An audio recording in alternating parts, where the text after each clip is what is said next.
வணக்கம். அத்துணை சப்ஸ்கிரைபர்களையும் எல்லா அன்பு உள்ளங்களையும் எனது நண்பர்களையும் வருக வருக என வரவேற்பதில் பெருமகிழ்ச்சி கொள்கிறேன். வக்ரதுண்ட மகாகாய சூரியகோடி சமப்பிரபக அவிக்னம் குருமே தேவ சர்வகாரியேஷு சர்வதா. தென்னாட்டுடைய சிவனே போற்றி, என் நாட்டவர்க்கும் இறைவா போற்றி. அன்பர்களே நண்பர்களே, மற்றொரு புதிய வீடியோவில் உங்கள் அத்துணை பேரையும் சந்திப்பதில் மிக்க மகிழ்ச்சி கொள்கிறேன். இன்னைக்கு நம்ம பார்க்க போறது சனி வக்ர பயிற்சி பலன்கள் 2024. சரியாக ஜூன் 12ஆம் தேதி சனி கும்பராசியிலேயே வக்ரகதி பெறுகிறார். இதுல வக்ரம்னா என்ன? வக்ரம்னா ரெட்ரோகிரேட் அப்படின்னு சொல்லுவாங்க, ஆன்டி கிளாக் வைஸ் அப்படின்னு சொல்லுவாங்க. ஒரு கிரகமானது இப்போ இடதுபுறம் போய் சுத்தி வலதுபுறம் வெளியில வந்தா அது கிளாக் வைஸ். ஒரு கடிகாரத்துல முள் எப்படி நகருகின்றதோ அதை கிளாக் வைஸ்ன்னு சொல்லுவோம். அதே முள் அப்பிரதட்சணமாக திரும்பி இப்படி ரிவர்ஸ்ல சுத்தினா அது ரெட்ரோகிரேட்னு சொல்லுவோம். அப்ப சூரியனை வலம் வரக்கூடிய கிரகங்கள் இடது பக்கம் திரும்பி வலது பக்கமாக சுத்தி வெளியே வரும்போது அது நேர்கதின்னு சொல்லுவோம்.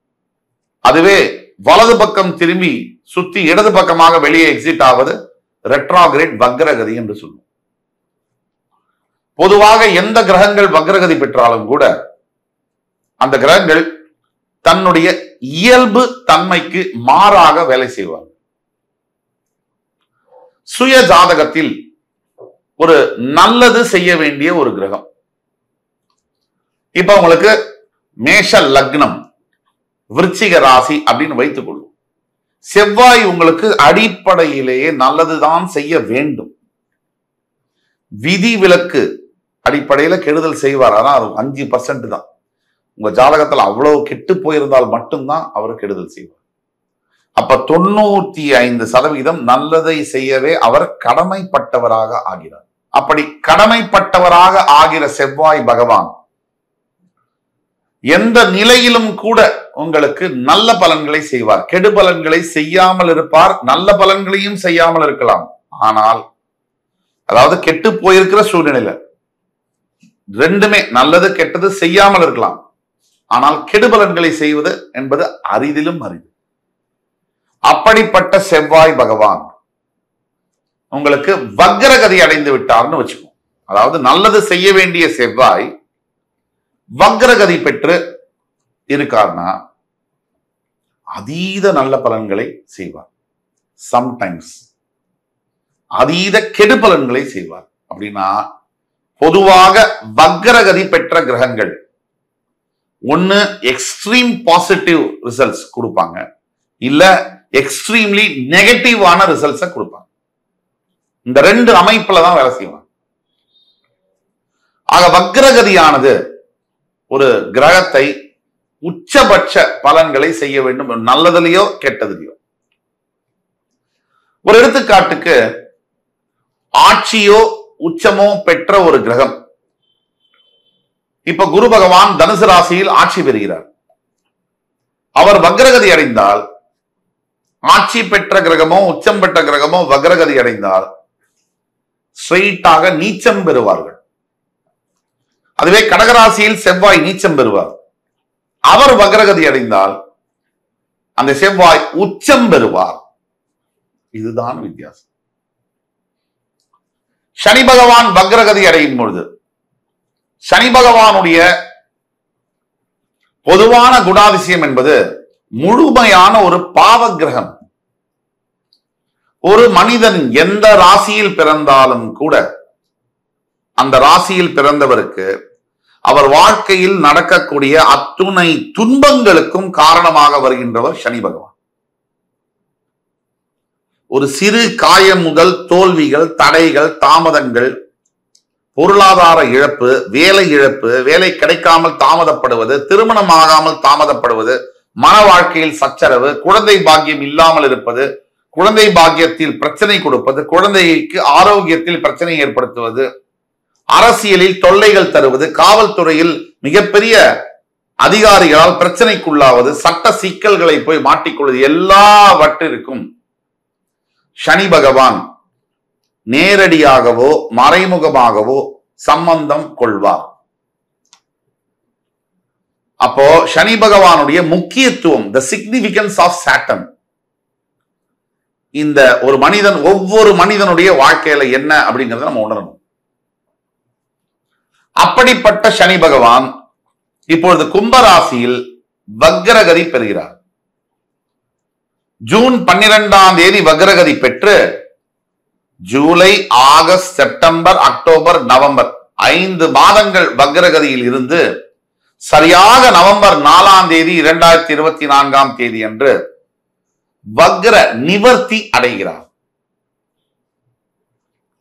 இந்த காலகட்டங்கள்ல ஒவ்வொரு ராசிக்காரர்களுக்கும் எந்தெந்த பலன்கள் இருக்கும் அப்படிங்கிறது ரொம்ப முக்கியமானது. இயல்பில் பாவத்தன்மையை, பாவ பலன்களை கொடுக்க கடமைப்பட்டவரான சனி பகவான் வக்ரகதி பெறும்போது தன் இயல்பு தன்மைக்கு மாறி, நான் பல இடத்துல இத பல முறை சொல்லியிருக்கேன், இயல்புல சனி பகவான் முழுமையான பாவகிரகம். அவர் வக்ரமோ நீச்சமோ அடையும் பொழுது மிக பெரிய பலன்களை கொடுக்கிறார், நல்ல பலன்களை கொடுக்கிறார்.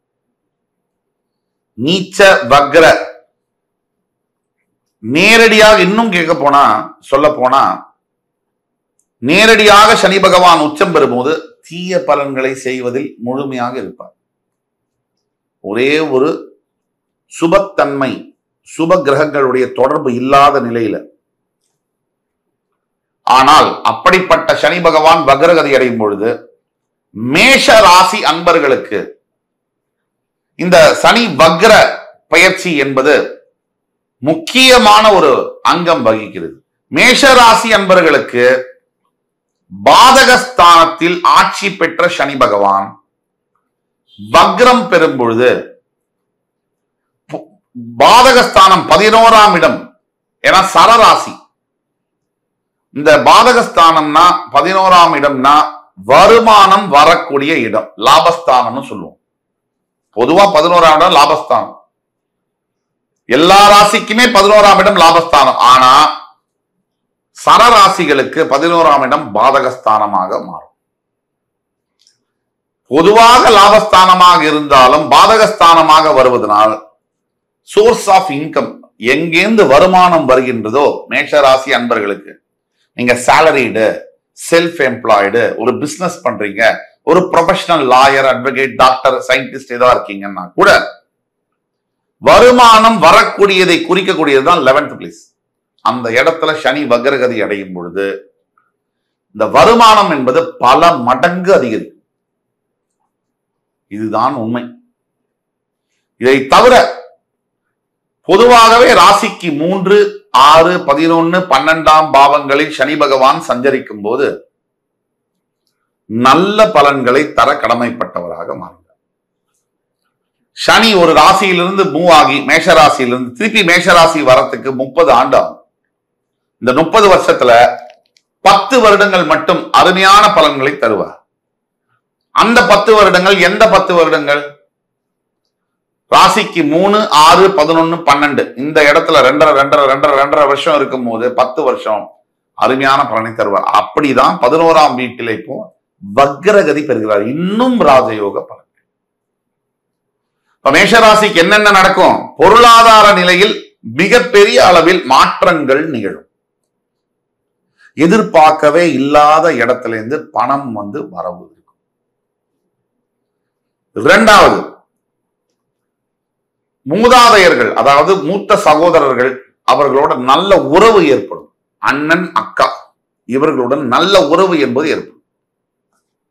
3வது, உங்களுக்கு பதவி உயர்வு ஏற்படக்கூடிய வாய்ப்புகள், ப்ரமோஷன், இன்சென்டிவ்ஸ் கிடைக்கக்கூடிய வாய்ப்புகள் என்பது ரொம்ப ரொம்ப அதிகம். 4வது, இந்த மேஷராசி அன்பர்களுக்கு புதிய வியாபாரத்துல தொடக்கம், அதாவது நியூ பிசினஸ் ஆப்பர்ச்சுனிட்டிஸ், புதிய கிளைகள் தொடங்குவது. எஸ்பெஷலி மேஷராசியில் இருக்கக்கூடிய ரியல் எஸ்டேட் துறை நண்பர்கள், ஹோட்டல் அதிபர்கள், விவசாயம் சார்ந்த தொழில்களை செய்பவர்கள், ஹோல்சேல் டீலர்ஷிப், இவர்கள் அத்துணை பேருக்கும் உச்சபட்ச லாபம் என்பது கிடைக்கும். இதெல்லாத்துக்கும் மேல முன்னோர்களுடைய ஆசீர்வாதம் கிடைக்கும். இந்த கோர்ட்டுல மேஷராசி என்பவர்களுக்கு ஒரு வழக்கு நிலுவையில இருக்கு. பூர்வீக சொத்து வரல அப்படின்னா இந்த காலகட்டங்கள்ல 5 மாதங்களுக்குள்ள அந்த கேஸ் செட்டில் ஆகி அந்த கேஸ் உங்களுக்கு பாசிட்டிவா மாறி அது மூலியமா பூர்வீக சொத்து உங்களுக்கு ஃபேவரபிளான தீர்ப்போட வரக்கூடிய சாத்தியக்கூறுகள் மிக மிக அதிகம். இது எல்லாத்துக்கும் மேல மேஷராசி என்பவர்களுக்கு பிரிந்து போன உறவுகள் ஒன்றாக சேரக்கூடியது. ஒரு எக்ஸாம்பிளுக்கு கணவன் மனைவி பிரிஞ்சிட்டாங்க, இப்ப ஒத்துமை இல்லை, விவாகரத்துல வந்து நிக்குது. இவர்கள் சேர்வதற்கான தன்னிச்சையாக எந்த ஒரு இதுவும் இல்லாம இவங்களே வந்து நல்லா பேசி சேர்ந்துக்குவாங்க. அந்த அளவுக்கு யாரோட இன்ஃபுளுன்ஸும் இல்லாம கணவன் மனைவி ஒன்று சேருவதற்கான வாய்ப்புகள் உண்டு. ஆக மேஷராசி அன்பர்களை பொறுத்த வரைக்கும் 11ஆம் வீட்டில் இருக்கக்கூடிய சனி பகவான் வக்ரம் பெற்று வக்ர சனியானவர் 3ஆம் பார்வையாக மேஷராசியை பார்க்கும் பொழுது கொஞ்சம் எண்ணங்கள் நேர்நிலையில வரும். ஏன்னா நேர்கதியில் இருக்கக்கூடிய சனி உங்களை பார்க்கும் பொழுது எண்ணங்கள் சிதறும், டைவர்ஷன் ஆகும், ஒழுங்கா ஒரு இடத்துல சிந்தனை இருக்காது. ஆனா வக்ரகதி பெற்ற சனி பகவான் மேஷராசியை பார்க்கும் பொழுது எண்ணங்கள் சீரடையும். எண்ணங்கள் சீரடைவது மட்டுமல்ல, நீங்கள் எடுக்கக்கூடிய அத்துணை முயற்சிகளும் கைகூடும். நீங்க தப்பே பண்ணா கூட அது சரியா வரக்கூடிய காலகட்டம். ஆக மேஷராசி என்பவர்களுக்கு இந்த சனி வக்ர பயிற்சியானது இனிமேல் இது நடந்தே தீரும். நீங்கள் செய்ய வேண்டிய பரிகாரம் என்பது இருக்கா அப்படின்னு பார்த்தோம்னா, தினமும் 96 முறை ஓம் நம சிவாய நமக இந்த மந்திரத்தை மினிமம் 96ல இருந்து 108 முறை காலையில குளிச்சுட்டு ஜபம் செய்யும் பொழுது, தியானம் செய்யும் பொழுது நினைத்து பார்க்க முடியாத மாற்றங்கள் வாழ்வில் நிகழும். ஆக மேஷராசி அன்பர்களே, உங்களை மறுபடி சந்திக்கும் வரை உங்கள் அத்துணை பேரிடமிருந்து விடைபெறுவது உங்கள் சுபாஷ் பாலகிருஷ்ணன். நன்றி, வணக்கம், வாழ்க வளமுடன்.